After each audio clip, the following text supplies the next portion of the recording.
righty, welcome to our daily Devo for the 14th of August today. It's a Monday, and we are taking a trip to Egypt. Believe that or not, huh? You thought we were only going to be in Israel, didn't you? A walking tour of the Gospels, but this is in the Gospel of Matthew, this trip. Egypt again, with an exclamation point. The text that's cited is Matthew chapter 2, verses 13 through 18. Verse 15 is the one that is written out for us here. And so was fulfilled what the Lord had said through the prophet, out of Egypt I called my son. Remember, that's Matthew's after that. He wants the people he's writing to, predominantly Jews, or believers who had been Jews and come over to follow the Messiah, that this Jesus fulfilled the prophecies. Fulfilled the prophecies. And here's one that was made that might have seemed irregular, but that's the whole goal here. Jesus, his trip to and from Egypt connected him with Israel's story and Israel's mission. Egypt again, that had to be the furthest thing from the minds of Mary and Joseph. Things were looking up.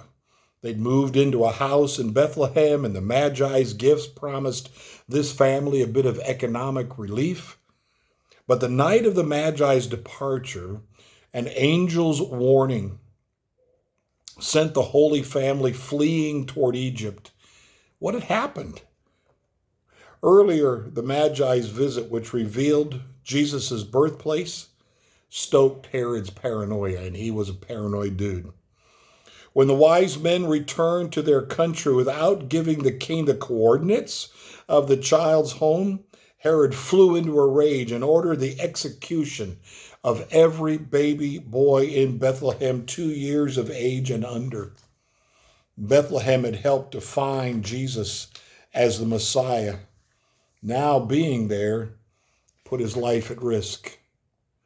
An angel visited Joseph to sound the alarm, setting into motion the quick return to Egypt. This put them beyond Herod's lengthy reach, but it also created a geographic link between Jesus and his forebears. The Lord had called the family of Abraham and Sarah to serve a vital role in the redemption of the world. But life was not always easy for this family.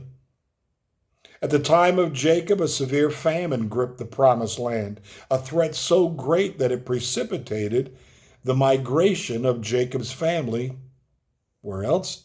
To Egypt. That's in Genesis 46.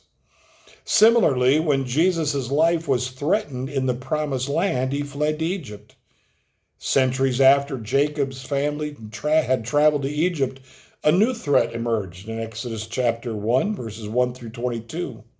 This led to the Exodus from Egypt and eventual return to the promised land, Exodus chapter 3, verses 7 and 8.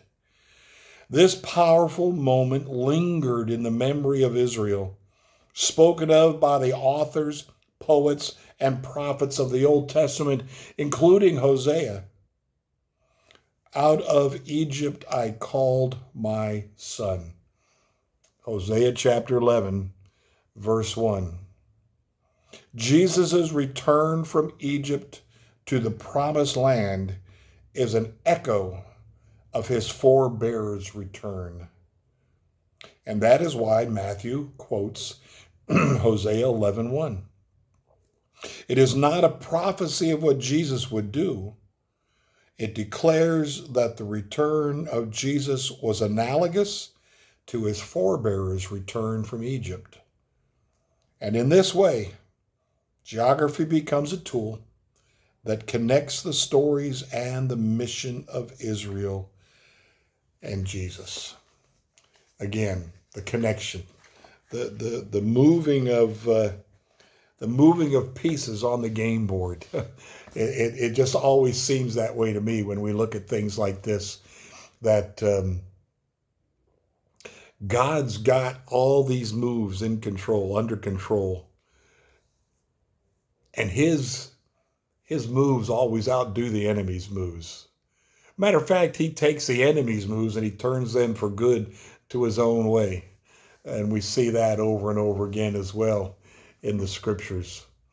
And so they flee for their lives, but it's not really bad news because the Lord will take care of Mary and Joseph and Jesus fleeing to Egypt, going back to that place where their people had once been in severe slavery. Again, it probably was the last place they wanted to go, but at least it beat staying around and having Herod do his worst that he could possibly find to do for them. Can you imagine being so enraged and so paranoid that you would order the murder of every male child 2 years old and under, just so you could get rid of the competition? It's incredible. But that's evil. That's how evil lives. That's how evil operates. It hardly ever operates in the truth. It operates in lies. It operates in selfish thinking. It operates in all those ways. And Herod was somebody who'd killed his own family members for thinking that they may have had ulterior motives to try and kill him and steal his throne. But here God warns them, leads them out, not after he's paid them a visit. And these three magi who have given very expensive gifts.